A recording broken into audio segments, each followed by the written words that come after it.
Hello! Je vous propose aujourd'hui de découvrir la nouvelle collection DY et compagnie. Donc cette collection s'appelle Plein Champ. Elle est axée principalement sur le jardin, les fleurs, le printemps, mais pas uniquement. Vous allez voir qu'il y a des petites choses pour les sportifs aussi. Justement, je vais commencer par ça. Donc on a un set de dies dédié au judo.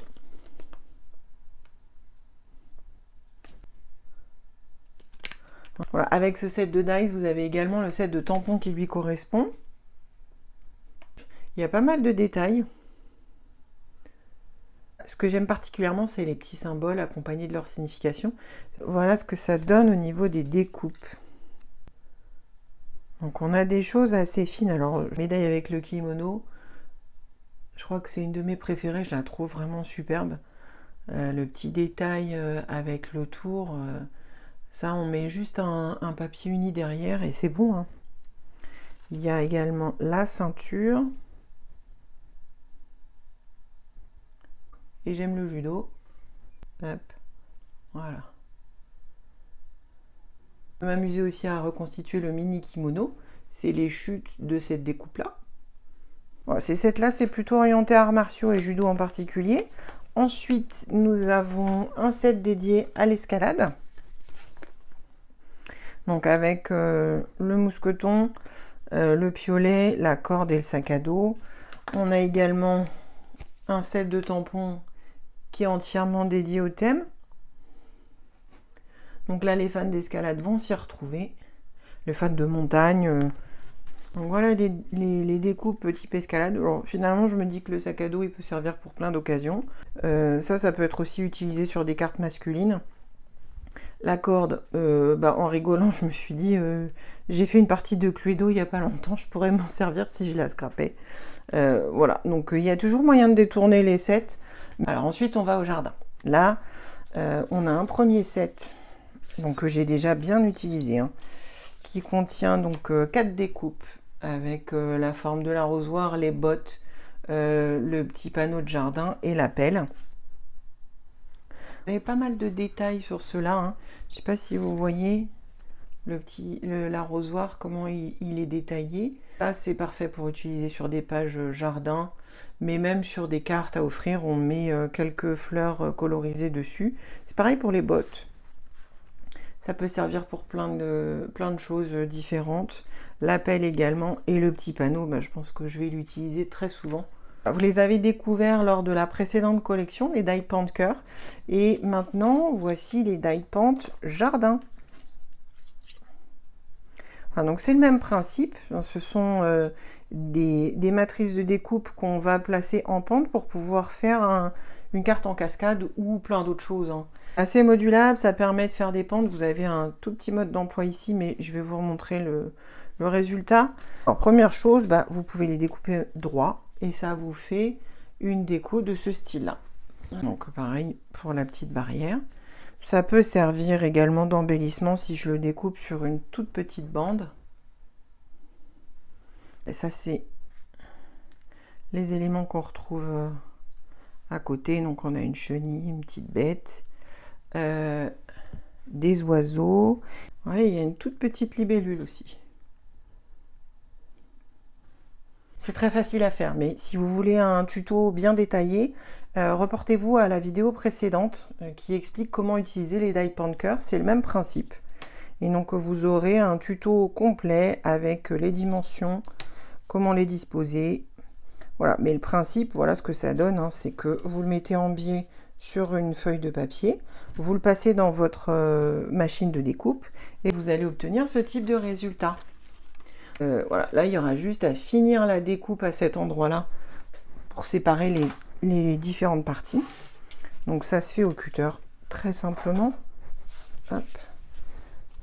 Voilà, je termine juste le point de découpe ici et ici.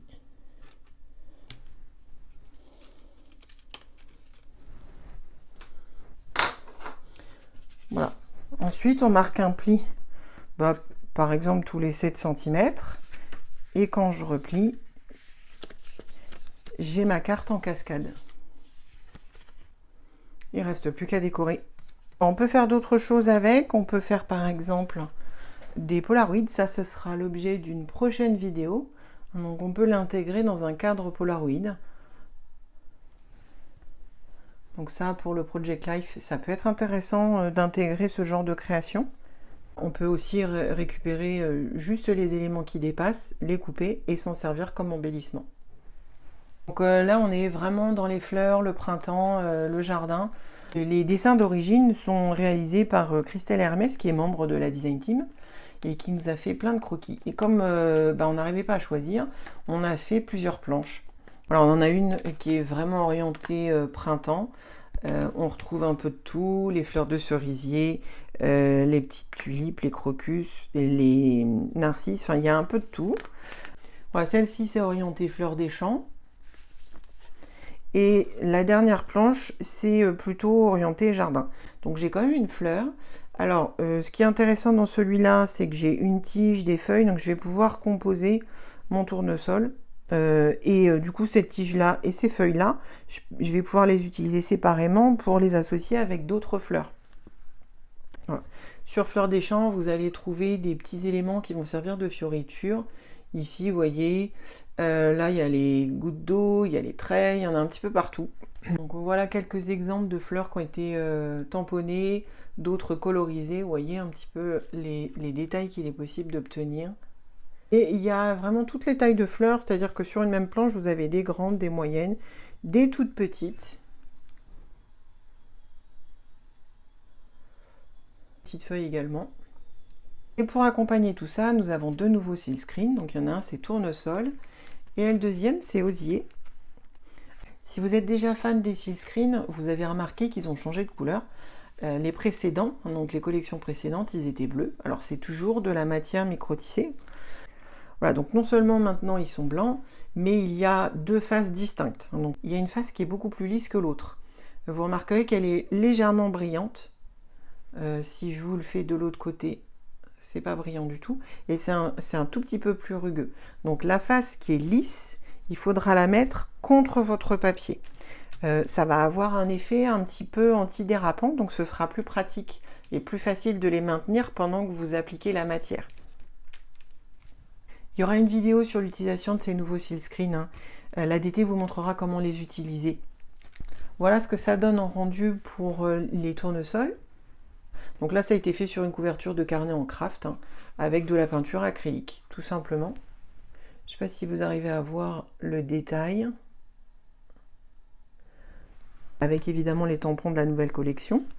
Et pour vous montrer ce que ça donne avec Osier, voilà. Et donc toujours avec les tampons de la nouvelle collection. Voilà, ce qu'il y a de bien sur les silkscreens, c'est que ça peut tenir sur du papier, ça tient sur du bois. Voilà, vous pouvez l'appliquer sur du bois, vous pouvez l'appliquer sur du calque à condition qu'il soit légèrement épais. Vous voyez que ça fonctionne parfaitement. On peut même l'appliquer sur du masking tape. Donc il y a pas mal de possibilités avec ces silkscreens. Dites-le en commentaire si vous voulez qu'on fasse des vidéos avec les différentes possibilités sur les silkscreens, sur les tampons, sur les dies, comment on peut les transformer. Qu'est-ce que vous aimeriez voir comme prochaine vidéo? C'est une bonne question ça. On termine avec 3 nouveaux seaux en laiton. Donc à commencer par la petite coccinelle. Celle-ci, elle a eu beaucoup de succès à version scrap. Et du coup, voilà ce que ça me donne en version cachet-tire. Les cachets-tire, on peut les faire évoluer, on peut les customiser. On l'a beaucoup montré sur l'espace démonstration cette année à version scrap. Par exemple, en utilisant un feutre Posca blanc, je peux mettre en valeur le motif de mon cachet-tire. Donc je l'ai fait également en noir pour vous montrer que les deux sont possibles. Ensuite, on a un petit arrosoir, il y a écrit grandir sur le cachet-tire. On peut l'associer au jardin, mais on peut aussi l'associer à l'enfance. Hein. Donc il est utilisable sur plein de sujets différents. Et le petit dernier, c'est la fleur de coquelicot. Alors celui-là, c'est vrai qu'il a pas mal de possibilités d'utilisation. Voilà, donc rien qu'en utilisant le cachet-tire tout seul, j'ai un résultat qui est assez fin. Mais après, je peux m'amuser à faire, par exemple, des mélanges de couleurs. Donc là, c'est du marbré. Voilà ce que ça me donne. Reposca blanc et à rajouter des petites taches sur un marbré. Vous voyez qu'on a plein de déclinaisons. La cerise sur le gâteau, c'est le cachet en 2 couleurs. Donc avec celui-là, c'est un très bon exemple. Voilà, ça, c'est à venir en vidéo, on va pas tarder à vous le montrer, hein. J'espère que cette collection plein champ vous plaît. Je vous dis à très vite pour de nouvelles créations. À bientôt!